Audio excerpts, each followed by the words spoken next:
இந்த வீடியோவை பார்க்கும்போது ஒன்றும் கொடூரமான பிறவைகள்லாம் நம்ம தமிழ்நாட்டில் இருக்குன்னு நினைக்கும் போது ரொம்ப கேவலமாக இருக்குங்க. இந்த கவர்மெண்ட் தான் சரியில்லையா, இல்லை இந்த தமிழ்நாட்டில் இருக்க சில போலீஸ்லாம் இப்படி தான் பண்ணுவாங்களா? ரீசெண்டாக இந்த அஜித்குமாருக்கு நடந்த கொடூரமான சம்பவம் எல்லாருக்குமே தெரியும். ஆனால் எதனால் நடந்துச்சுன்னு உங்களுக்கு தெரியுமா? அவருக்கு 27 வயசு ஆகுதுங்க. அவர் ஒரு கோவிலில் செக்யூரிட்டியாக வேலை செய்கிறாரு. அங்கே நிறைய ஃபேமிலிஸ் வருவாங்க.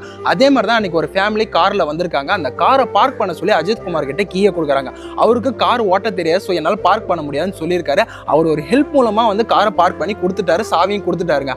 அதுக்கப்புறம் அந்த ஃபேமிலி வந்து கார்ல இருந்து 9 பவுன் நகையை காணோம்னு சொல்லியிருக்காங்க. போலீஸ் ஸ்டேஷன்ல அஜித்குமார் மேல கேஸ் ஃபைல் பண்ணியிருக்காங்க. நகையை காணோன்னு கம்ப்ளைண்ட் கொடுத்துருக்காங்க. அஜித்குமார் கூட்டு முறையா போலீஸ் ஸ்டேஷன்ல விசாரிச்சுக்கணும். அதை விட்டு வெளியே எங்க கூட்டு போயிட்டு இரும்பு ராடாலையும் மிளகா பொடியை போட்டு கொடூரமா கொண்டிருக்காங்க.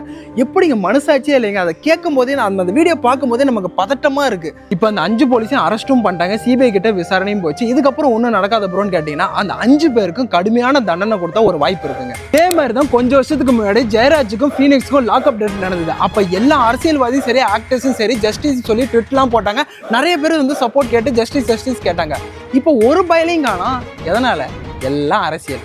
இதை பத்தி வீடியோ போட்ட மட்டும் எல்லாம் மாறிடுமான்னு கேட்பீங்க. நான் அப்படி சொல்ல வரல. இதை பத்தி எல்லாரும் பேசுங்க. அடுத்த தடவை இது மாதிரி யாருக்குமே நடக்காது. எல்லாரும் கை வைக்கவே பயப்படுவாங்க. அப்படி ஒரு ஜட்ஜ்மெண்ட் கொடுத்தா இது மாதிரி ஒரு சம்பவமே நடக்காதுங்க.